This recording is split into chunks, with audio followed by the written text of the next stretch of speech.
Okay, Constantin, you were one of a number of noted economists who wrote to the Irish Times last August rubbishing aspects of NAMA.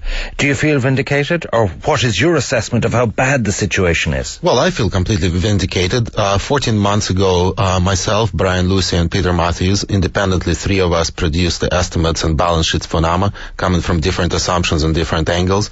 The loss estimates we produced then were available publicly, and we briefed the government on it, and these are being confirmed now. And actually, what we're seeing right now, what I'm seeing right now in the new business plan, is that there is just a small step towards recognition of the true extent of losses that NAMA will incur. First of all, the new business plan is a misnomer. It's a piece of paper which doesn't provide profit and loss or cash flow projections whatsoever. It makes a statement in its table 4, which is a crucial statement about the losses or gains that it will incur, without providing any whatsoever estimation basis for it. And as a result of it, if you were to bring this type of business plan to a regular Irish bank, even at the time of the boom, you wouldn't get a loan for €10, let alone for 38.5 to 40 NAMA are now saying billion. Worst case scenario, it'll lose 800 million. That's not. You're saying it'll lose up to 12 billion. Oh, I mean, 12 billion is a center point estimate. The worst case scenario can go all the way up to 20 billion. This is how they arrive at the things. There's a lot of smoke coming out of this document when you open it. Take a statement, for example, about 25% of the loans that are so-called, income paying. Joan was saying that it's 25% of the loan value, and that's the whole point. It's confusing. It's not. It's just 25% of the loans total are contributing something net. So if I, for example, have a 100 million loan that NAMA holds against me, and I pay €1 on that loan, that's income generating loan, and it goes into that 25%.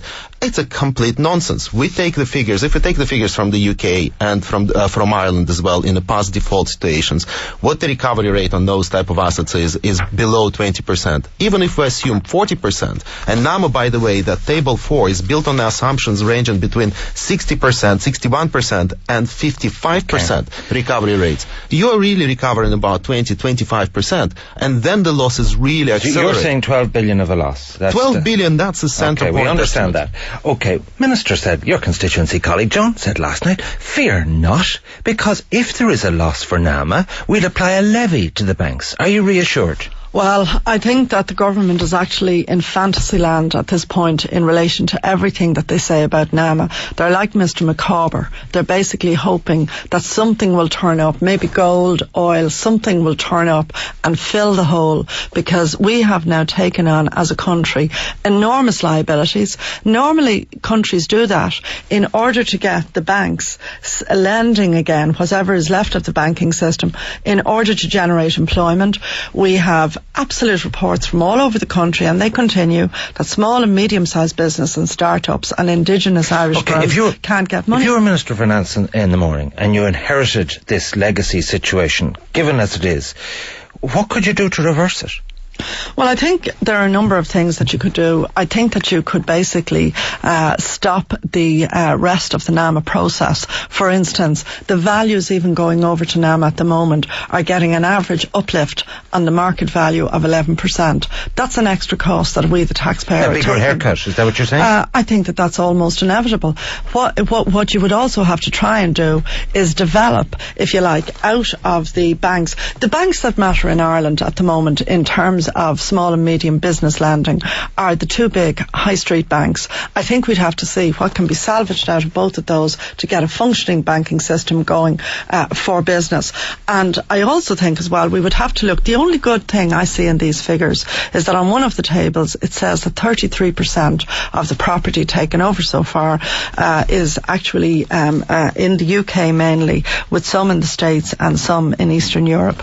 Because their property markets are not as badly affected as ours, it may be possible to start selling down in an orderly way. Some of that, I won't say at a profit, because once you offload large volumes of property as a must-sell seller, obviously prices go down.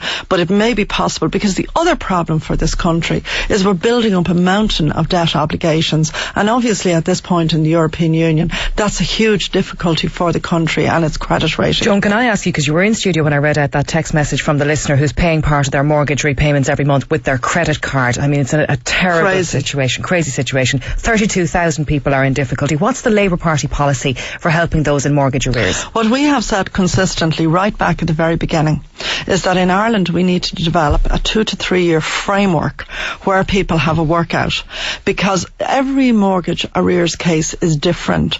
I mean, in some cases, say for instance where people have bought buy-to-let, it may be better that they just simply sell those for whatever they can get and start afresh and take with the debt with them.